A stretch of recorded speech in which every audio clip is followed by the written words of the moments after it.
Chapter 12. The Rock That Sank. If it sinks, follow. If it floats, listen. Spoken to a child who could not swim. Spoken to a child who could not swim. The stone had never strayed so far before. When I woke, it wasn't at my side, not by my feet, not near the roots. I searched the circle, the stump, the mast, every usual place. It had always returned before, sometimes cloaked in moss, sometimes warm, as if remembering something I could not.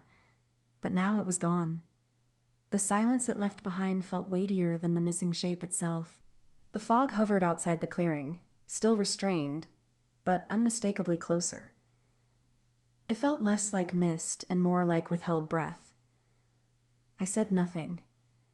Instinct told me not to disturb the tension, as though I had walked in on a conversation that had stopped the moment I entered. The soil was heavy with last night's dampness.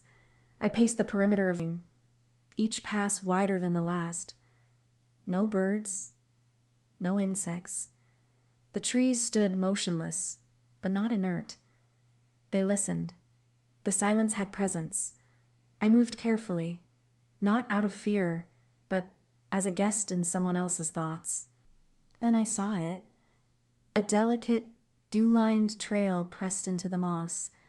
Not quite a path, more a soft indication of passage, subtle grooves where something rounded had rolled, careful not to disturb even a single root.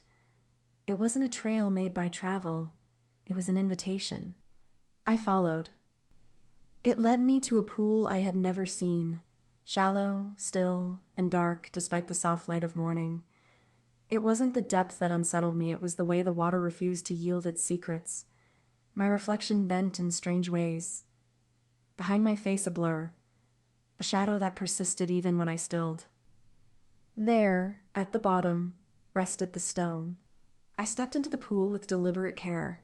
Silt swirled around my ankles. The cold racked my skin, not sharply, but with purpose. The water didn't just soak me, it assessed me.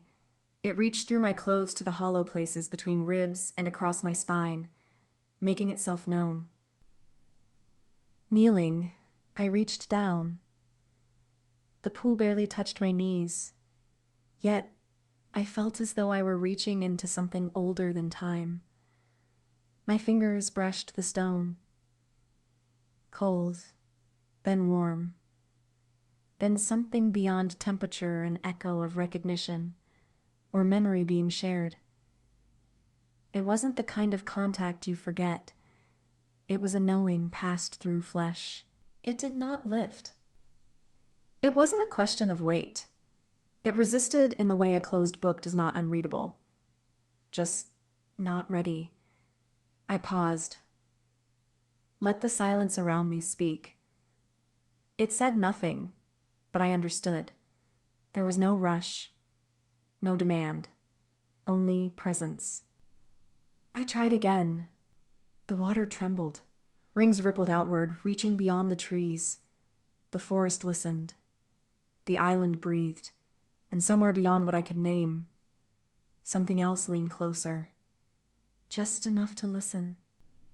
Then everything changed. Not darkness, not shadow, a stilling of light, as if the world itself had turned its attention inward.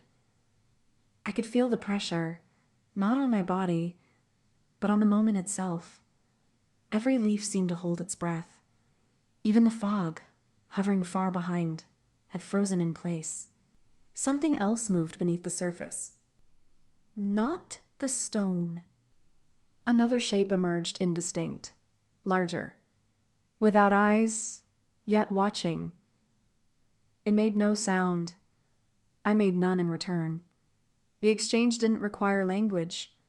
I had been brought here to see it, not as a challenge, not even as a warning. Just a presence asking to be known. Had the stone sought it? Or had it sent the stone? Were they one and the same, broken once and now reunited beneath the sky of stillness? Perhaps they were never apart to begin with.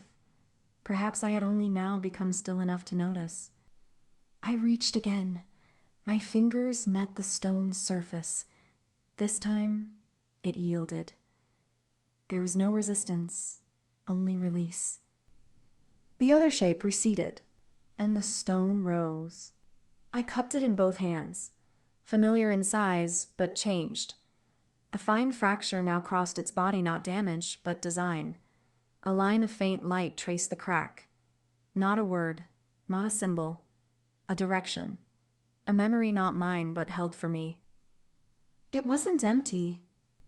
There was light within. Only a flicker, gone when I tried to hold it in thought. But it had been there, and it had seen me. My palms tingled, not from power, but from acknowledgement. I left the water. The path had disappeared. The moss, smooth again, denied anything had passed. The fog withdrew, just enough to show the tree line. I didn't return to the clearing. I sat beside the pool and waited. The stone rested in my lap.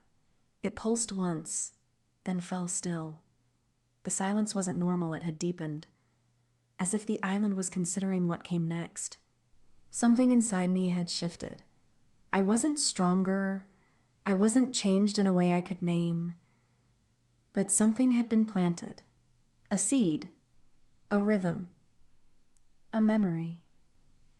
That night, I slept beside the pool. And I dreamed. The stone sank, and this time, I followed. The water did not push me back. I breathed without breath. The descent was not downward, but inward, like falling into a memory I hadn't made. Beneath, the world opened. Light moved across ancient root systems. Stones glowed with the breath of old fire. The shape reappeared, waiting. It unfolded, not a doorway, not a warning, but a gesture, a welcome. I entered. Inside, trees spiraled like thoughts. Veins of fire laced the earth. The silence held me like a story holds a name. I understood nothing, yet felt known. I passed under arches made of twisted branches that glowed where moss clung to their undersides. Each step was soft, not just in sound, but in intent, as though the path itself was cushioning my movement, making space for me. There were walls, but they were not barriers. They pulsed with slow rhythm, as though the space had its own breath. Shapes moved just beyond the edge of what I could see, rootlings, maybe, or memories walking. The shape led me further. We passed a hollow full of still water. In its surface, I saw images my mother's hands, the mast's first awakening, the mark carved in my father's chest. None of them moved, but all were alive. The water shimmered once and went clear. We came to a clearing underground, lit by tiny spores that floated midair. The stone, still warm in my hand, pulsed again. The light within it began to rise, thread by thread, until it mirrored the shapes.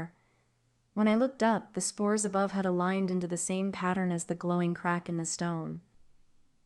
Then everything dimmed, and I woke. The pool was still. The stone was gone. But I carried it, not in my hands, in me, underneath, and inside.